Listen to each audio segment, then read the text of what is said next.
কত করি আছে স্টার কত?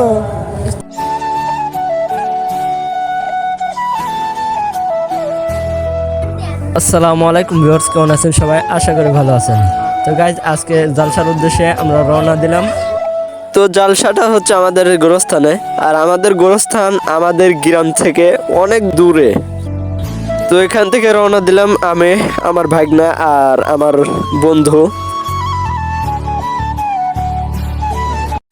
তো পাকার পর্ব শেষ হয়ে এখন আমরা যাব কাঁচাতে, কাঁচা দিয়েই সেই গোরস্থানে যেতে হয়।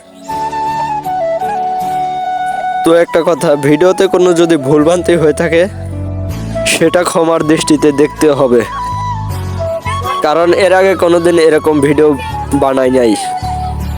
সেই জন্য বলছি, কোনো ভুল ত্রুটি হলে বলবেন। তো অনেকটা পথ চলে এসেছি, তবুও কিন্তু গোরস্থান অনেক দূরে। তো ভিডিওতে আমাদের সাথেই থাকুন।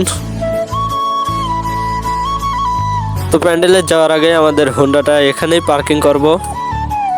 তো আমাদের এখানে অনেকেরই হোন্ডা হারিয়ে গেছে এরকম জালসাতেই, সেই কারণেই আমি এখানে হোন্ডাটা পার্কিং করছি। আর গাইস, দেখতেই পারছেন কত বড় এই প্যান্ডেল, আর জালসাটাও বড়। এখানে সকলে গজল পরিবেশন করছে।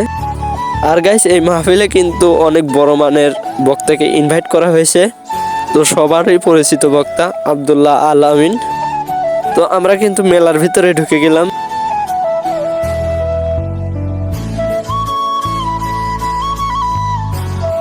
ঢোকার পরেই নজরে পড়ে আমার সেই পুরনো বন্ধুকে।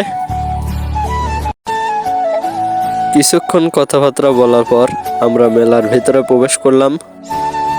তো গাইস, দেখতেই পারছেন দুদিকেই কিন্তু জিলাপি সুন্দরভাবে সাজানো আছে। আর একটা কথা না বললেই নয়, এই জালসায় কিন্তু অনেক দোকান এসেছিল। তা আপনারা দেখতেই পারছেন। কিছুক্ষণ ঘোরাঘুরির পর নজরে পড়ে সেই শিশু পার্ক। আমার ভাগনাকে এখানে নিয়ে আসি, সে বলে যে এখানে কোনোটাতে উঠবে না।